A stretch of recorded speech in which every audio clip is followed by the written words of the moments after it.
जय हिंद प्यारे साथियों, स्वागत है सबका एक बार फिर नए सेशन में। मैं हूं आपका भारती सर। तो आज हम लोग इस पार्ट में जो बात करने वाले हैं स्टोरी ऑफ इंग्लिश के स्पेशल मतलब पीरियड के बारे में हम लोग जानेंगे और उसके कुछ महत्वपूर्ण प्रश्नों को जानेंगे जो कि 5 मार्क्स स्पेशल होगा, जो कि एग्जाम में हर हाल में पूछा जाना है तो पूछा ही जाता है। तो हम लोगों ने इससे पहले भी इंट्रोडक्शन ऑफ इंग्लिश का क्लास पढ़ा हुआ है, जो बच्चे नहीं देखे हैं उसको भी इस क्लास के बाद देख लेंगे ताकि आपको अच्छे तरीके से समझ में आ जाए। तो हम लोग इस क्लास में बात करेंगे स्टोरी ऑफ इंग्लिश के। इंग्लिश का जो विभाजन हुआ है, अर्थात इंग्लिश जो हम लोगों ने पढ़ा, इंग्लिश 3 प्रकार के पीरियड के आधार पर अगर हम लोग बात करें, इंग्लिश 3 प्रकार के होते हैं। पहला होता है ब्रिटिश इंग्लिश, ब्रिटिश इंग्लिश और अमेरिकन इंग्लिश वो टाइप था। उसके बाद होता है हमारा ओल्ड इंग्लिश, उसके बाद मिडल इंग्लिश, उसके बाद मॉडर्न इंग्लिश। आज हम लोग इन्हीं के बारे में विश्लेषण विस्तार पूर्वक जानेंगे, ओल्ड इंग्लिश, मिडल इंग्लिश और मॉडर्न इंग्लिश के बारे में। चलते हैं हम लोग इस क्लास की ओर।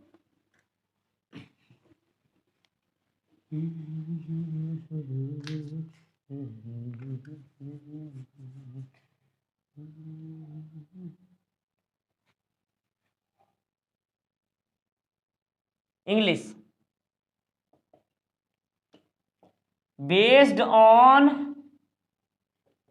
द पीरियड, कहने का आशय है ये जो है काल के आधार पर यानी समयांतराल से, समय के आधार पर ये जो इंग्लिश का विभाजन हुआ है समय के अनुसार से, इसी के बारे में हम लोग बात करते हैं। तो समय के आधार पर अगर बात किया जाए बेटा, इंग्लिश को 3 भागों में विभाजित किया गया है। समय के आधार पर इंग्लिश को 3 भागों में, पहला होता है हमारा, पहला जो भाग है बेटा इसमें ओल्ड इंग्लिश, ये है ओल्ड इंग्लिश। दूसरा जो है मिडल इंग्लिश, मिडल इंग्लिश, इसको ध्यान पूर्वक देखेंगे, एग्जाम में हर हाल में पूछे जाने वाले हैं, इसलिए 5 मार्क्स आपकी मुट्ठी में हैं, इसलिए इस क्लास को मिस ना करेंगे। मॉडर्न इंग्लिश, मॉडर्न इंग्लिश, ये जो है बेटा इसमें ओल्ड इंग्लिश, मिडल इंग्लिश और ये हमारा ये मॉडर्न इंग्लिश, 3 प्रकार के इंग्लिश हुए हमारे इतिहास में। अर्थात अब तो ओल्ड इंग्लिश कहाँ थे कहाँ तक हुआ, अर्थात what is the period of old English, what is the time of middle English, what is the type of modern English, अर्थात तीनों इंग्लिश का मॉडर्न क्या है, यही सवाल हमारे मन में, अब मैं जानता हूं आप सबके मन में ये सवाल बार बार आता है। और आप सब भी जानते हैं, अगर आप क्वेश्चन बैंक उल्टा कर देखें, आप किसी भी प्रकार का जो भी हो अपना नोट्स बुक देखें और या कुछ भी देखें, आप जो क्वेश्चन बैंक मुख्य रूप से देखा जाए तो ये पीरियड वाला जो सवाल है ना, बार बार पूछा जाता है, बार बार पूछा गया है। तो इसको हम लोग विस्तार पूर्वक गहनता पूर्वक जानेंगे कि ओल्ड इंग्लिश, ओल्ड इंग्लिश किससे हम लोग शुरुआत करते हैं, ओल्ड इंग्लिश कहाँ से कहाँ तक माना जाता है। अब देखिएगा ओल्ड इंग्लिश के बारे में बात करते हैं बेटा, इसमें it is the period between, ये होता है period between AD 400, AD 449 to AD 1066 AD 1066, अर्थात इसका जो पीरियड की बात करें बेटा इसमें कि 449 ईस्वी से लेकर 1066 ईस्वी तक के काल को हम लोग ओल्ड इंग्लिश के नाम से जानते हैं। और इसके पास जो होता है, इसके पास इट हैज 4 डायलेक्टर्स, 4 डायलेक्टर्स, इसके पास जो होता है, इसके पास जो होता है बेटा 4 डायलेक्टर्स होते हैं। डायलेक्टर्स मतलब भाषाएं, वाले डायलेक्टर्स मतलब हो गया इसका जो होता है ना 4 प्रकार की बोलियां, इसमें 4 प्रकार की मुख्य रूप से बोलियां बोली जाते हैं। अगर हम इसके बोलियों की बात करते हैं, इसके चारों बोलियों की बात करें हम लोग, चारों बोलियों में आपका सबसे पहला आता है केंटिस, केंटिस, दूसरा हो जाता है आपका नॉर्थेम्बियन, नॉर्थेम्बेरियन, और तीसरा हो जाता है आपका अमेरिकन, अमेरिकन, चौथा हो जाता है आपका वेस्ट सेक्शन, वेस्ट सेक्शन। अब देखिएगा ये हमारा जो होता है डायलेक्टस मतलब हो गया बेटा यहाँ बोलियां, जी हाँ इसका मतलब हो गया बोलियां। ये जो होता है इसमें 4 प्रकार का, नहीं what how many dialects of old English, how many dialects of old English, तो आप बेतौर ताबड़तोड़ जवाब देंगे इसका कि old English has 4 dialects, old English के पास 4 डायलेक्टस होते हैं, वो हैं केंटिस, नॉर्थेम्बेरियंस और अमेरिकन्स और द वेस्ट सेक्शन। ये 4 प्रकार की जो होते हैं ना भाषाएं इसके अंतर्गत यानी बोलियां बोली जाती हैं। फिर आगे हम लोग देखते हैं जैसे कि इसमें जो होता है writing system use to unique alphabet, इसका जो राइटिंग सिस्टम होता है ना, इसका जो राइटिंग सिस्टम होता है, writing system used to runic alphabet.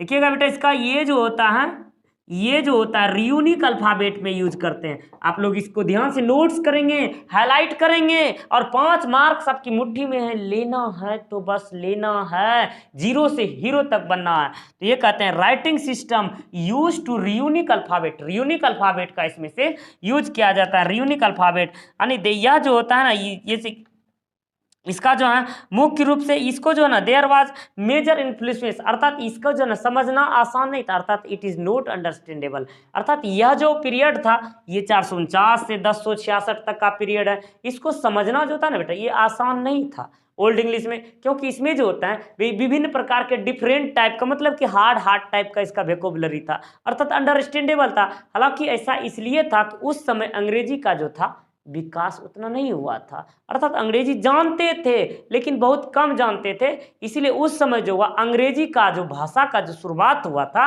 मतलब उतना विकसित नहीं था, जिस कारण से वोकैबुलरी उतना नहीं, अर्थात शब्दकोश उतना निर्माण नहीं हुआ, जिस कारण से क्या हुआ ये ओल्ड इंग्लिश क्या जो हुआ ओल्ड इंग्लिश मतलब कि ये पढ़ने में आसान नहीं हुआ। इसका जो मुख्य रूप से प्रभाव पड़ा, जैसे कि हम लोग इसमें देखेंगे कि जैसे कि इसमें इसका मुख्य रूप से प्रभाव इन टू मेजर इन्फ्लुएंस,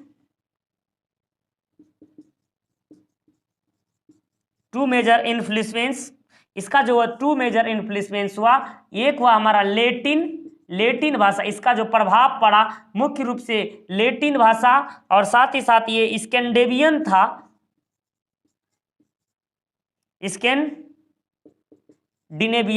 स्कैंडिनेवियन जो था इसका मुख्य मतलब इसका इन्फ्लुएंस, इस भाषा पर जो प्रभाव पड़ा ओल्ड इंग्लिश का जो, अर्थात ओल्ड इंग्लिश का 2 मुख्य भाषा पर प्रभाव पड़ा, एक लैटिन और स्कैंडिनेवियन जो था ये भाषा, इस पर मुख्य रूप से इसका प्रभाव पड़ा, ये लैटिन और स्कैंडिनेवियन से। फिर आगे हम लोग जाने इसके बारे में, यह लैटिन और स्कैंडिनेवियन जो भाषा था, अर्थात लैटिन भाषा ये तो सबसे प्राचीन भाषा हम लोग जानते ही हैं, लैटिन भाषा और ये स्कैंडिनेवियन भाषा जो था इससे तो प्रभाव पड़ा, अर्थात इससे कुछ वोकैबुलरीज आई, इससे कुछ मतलब शब्दकोश उत्पन्न हुए, लेकिन यह जो था ना it is the note golden age of the for the literature, कहने का आशय है यह जो है ओल्ड इंग्लिश जो था साहित्य के क्षेत्र में, साहित्य के लिए यह एक गोल्डन पीरियड नहीं था, अर्थात इसमें जो है मतलब कि गोल्डन अर्थ सुनहरा अच्छा लिटरेचर के लिए, इंग्लिश लिटरेचर के लिए अच्छा मौका नहीं था, अच्छा अवसर नहीं था। और इसमें से जो ना कुछ मतलब कि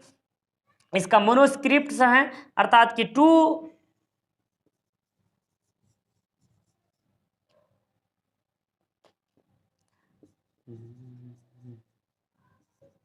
मोनोस्क्रिप्ट्स ना, इसके रूप अर्थात इसमें जो 2 प्रकार के पांडुलिपि, मुख्य रूप से इस जमाने में 2 स्क्रिप्ट पांडुलिपि, अर्थात जिस कला का ऊपर के लिखा जाओ हम लोग स्क्रिप्टस कहते हैं। ये जो था बियोवुल्फ,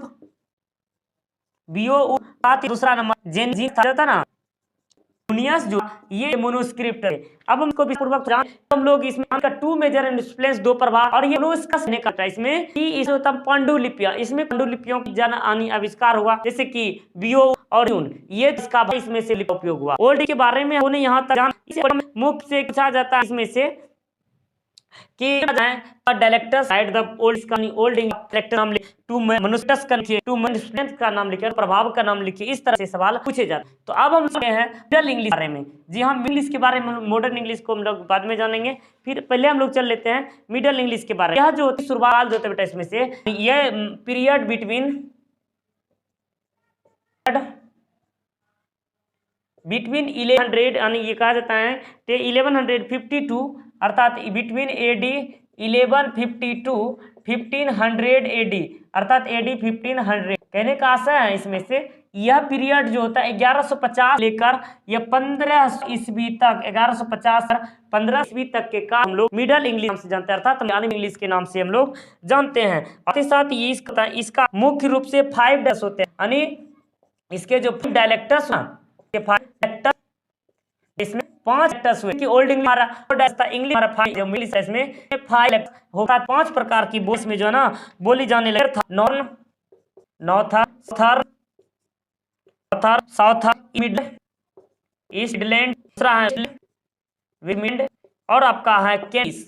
ये है कैंटिस। 5 प्रकार की आई, 5% बोली आई, अर्थात इंग्लिश आते डेवलपमेंट कर गया था, अर्थात मिडिल इंग्लिश तक आते आते कुछ वोकैबुलरीज में सुधार हुए, अनेक में परिवर्तन भी हुए। तो ये 5 भाषाएं आ गई, northern, southern, middle, east midlands, west mids और साथ ही साथ कैंटिस जो यहाँ आकर के कैंटिस भी इसका एक बोलियां भी इसमें शामिल करके रखा गया।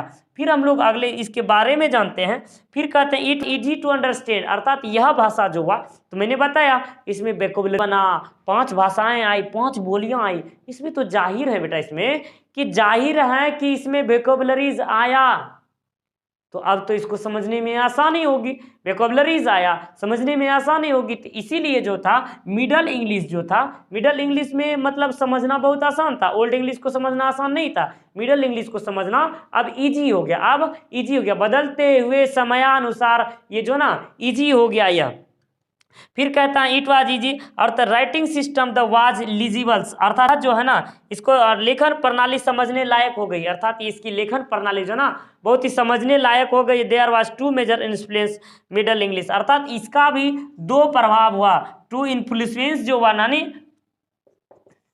इसका 2 प्रकार का जो इसके इन्फ्लुएंस हुआ, इसमें जो 2 मेजर इन्फ्लुएंस, इसका 2 प्रभाव जो पड़ा था हमारा फ्रेंच हुआ ना, हमारा फ्रेंच इस तक आते हैं, फ्रेंच भाषा इसका प्रभाव इस पर पड़ा, और लेटिन भाषा तो जनक है, लेटिन भाषा है, इसीलिए ये सब के लिए कार्य कर रहा है। तो 2 इन्फ्लुएंस अर्थात इसका जो 2 मुख्य प्रभाव, इसका इस भाषा को, इस एज को चलाने के लिए जो मुख्य रूप से प्रभावित करने वाली भाषाएं थी वह थी फ्रेंच और लेटिन। फ्रेंच और लेटिन जो था बेटा इसमें से फ्रेंच और लेटिन ये मुख्य भाषाओं के रूप में, अर्थात इसमें मतलब इसको यूं कहिए, इसको चलाने का एक जरिया जो था, मतलब एक साधन जो था फ्रेंच और लेटिन, इसमें वोकैबुलरीज जो दिया। अब जरिया मतलब इसको जो वोकैबुलरी दिया या लेटिन और फ्रेंच भाषा मिल करके दिया, अर्थात फ्रेंच और लेटिन दिया, तो लेटिन और फ्रेंच तो दोनों मिल गया, तो ये इजी होने लगा। अब ये जो ना इजी होने लगा, समझने में बहुत आसान होने लगा, और साथ ही साथ ये जो ना मतलब धीरे धीरे अब यह गोल्डन पीरियड हो गया।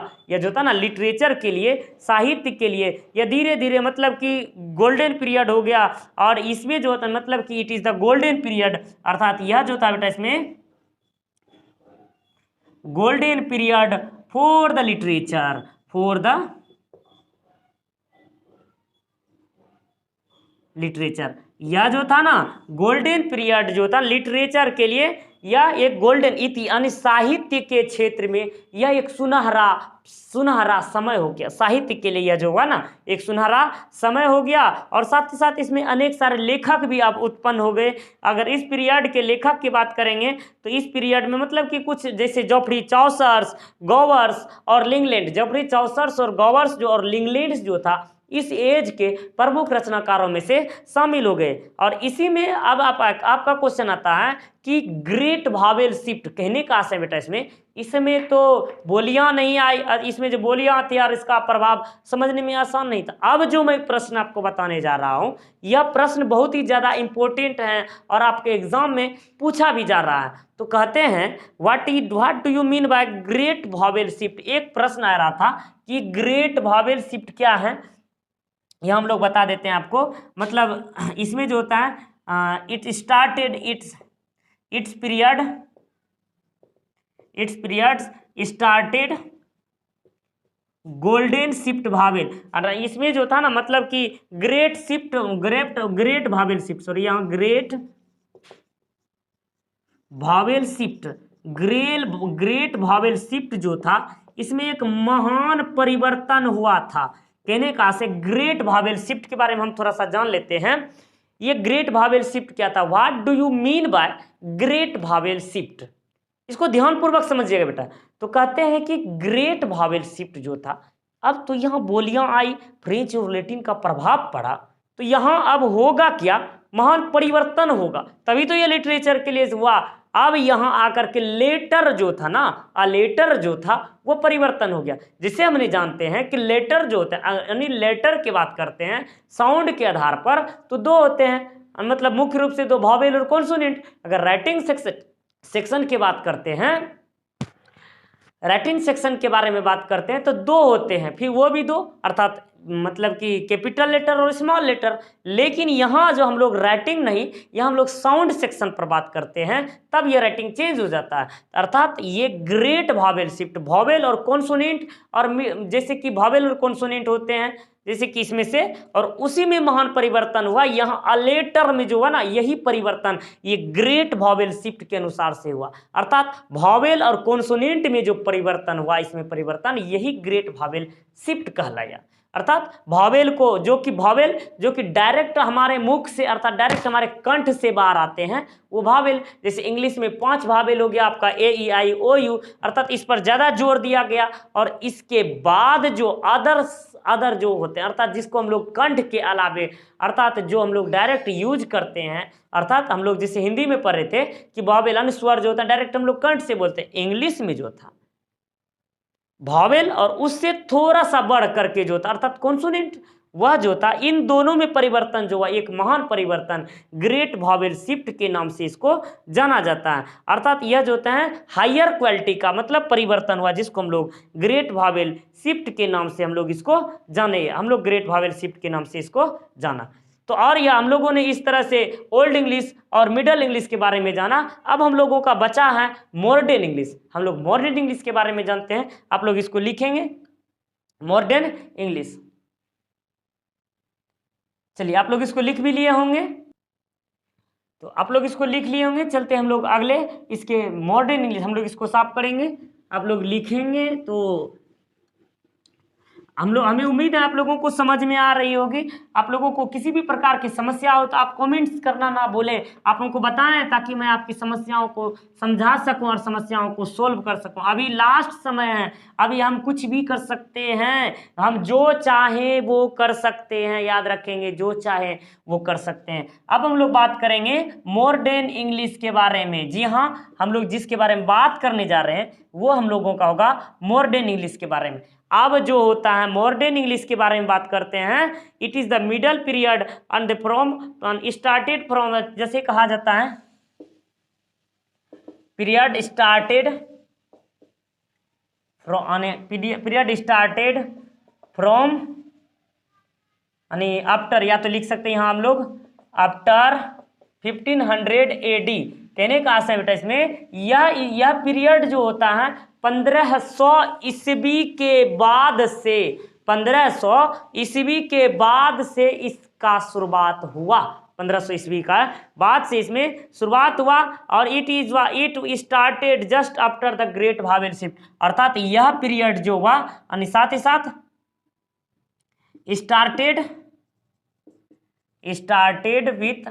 started just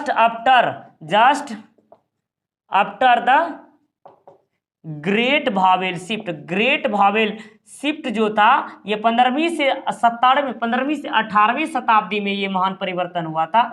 great vowel shift के जस्ट शुरुआत होने के बाद से यह पीरियड जो हुआ ना स्टार्ट हो गया। 15वीं शताब्दी से हमारा जो 15वीं शताब्दी में ग्रेट वॉवेल शिफ्ट का शुरुआत हुआ, उसी समय से यह मॉडर्न इंग्लिश की गिनतियों में आने लगा, मॉडर्न इंग्लिश की शुरुआत हो गई। फिर कहता है कि इसके ज़माने में इंट्रोडक्शन, जैसे इसके ज़माने में बहुत सारे चीज़ों का आविष्कार हो गया। अर्थात जो हम लोग अभी मॉडर्न ज़माने में, डिजिटल ज़माने में अभी देखते हैं, प्रिंटर आ गया, टेक्नोलॉजी आ गया, मतलब कि सारा चीज़ें, मतलब सबसे प्रमुख हुआ इसमें प्रिंटिंग जो हुआ ना, इसमें प्रिंटिंग एक मील का पत्थर साबित हुआ इस क्षेत्र में। अर्थात इसको कहा गया इसमें introduction of printing,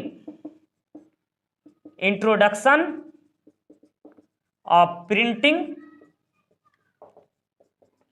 of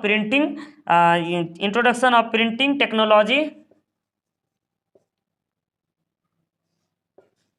technology proved be a milestone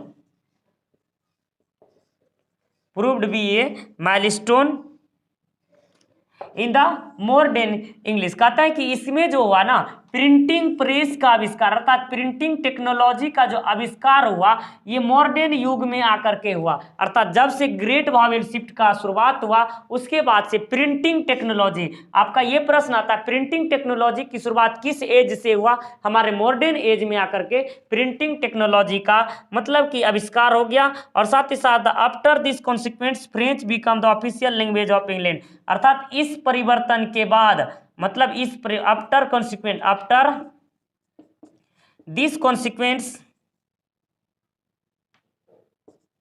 conquest become official language of England, यानी बिकम फ्रेंच कहने का आशा है। इसके बाद जो ना कि फ्रेंच बिकम, यहां लिखेंगे कॉन्सिक्वेंस फ्रेंच बिकम जैसे कि ऑफिशियल लैंग्वेज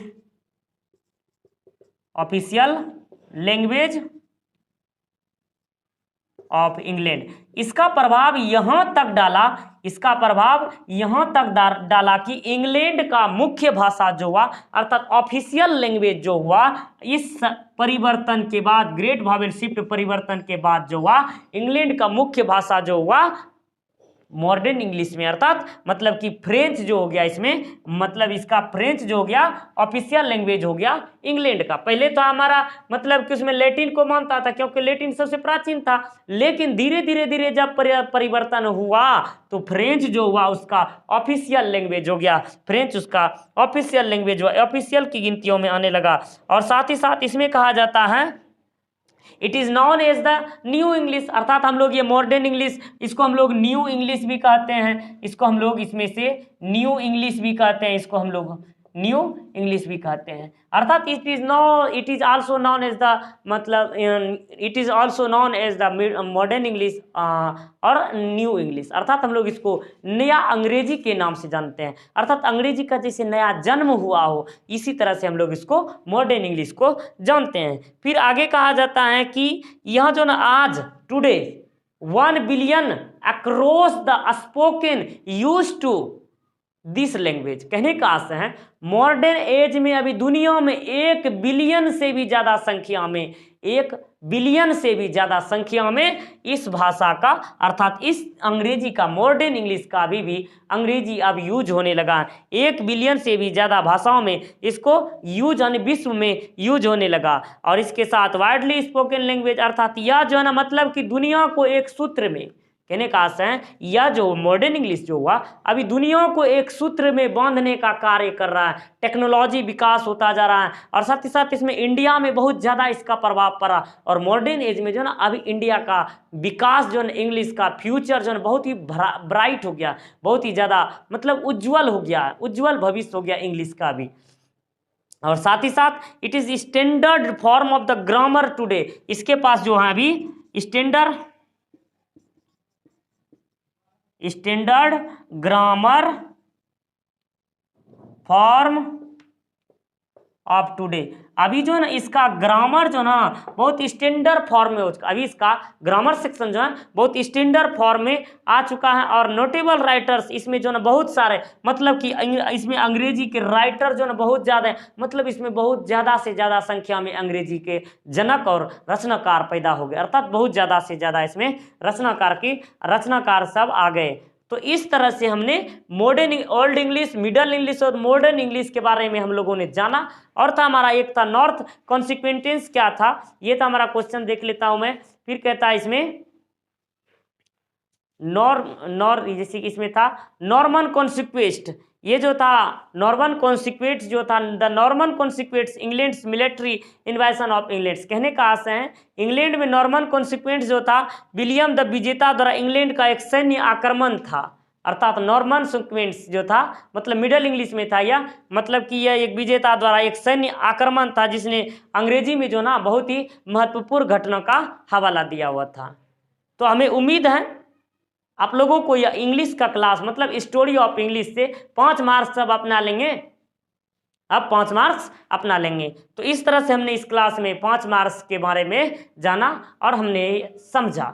तो कहते हैं ना, मतलब कि लोगों का कहते हैं कि मैं कुछ 2 लाइन है बड़े, मतलब कि आप सब लोगों के लिए एक लाइन है, कहते हैं कि लोगों को जलाने की हमारी फितरत नहीं है, लोगों को मतलब जलाने की हमारी फितरत नहीं है।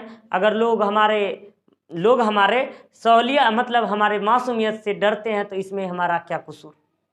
तो हम लोगों ने इस तरह से जाना। फिर हम लोग मिलेंगे अगले नेक्स्ट क्लास में, तब तक के लिए जय हिंद, जय भारत, बेस्ट ऑफ।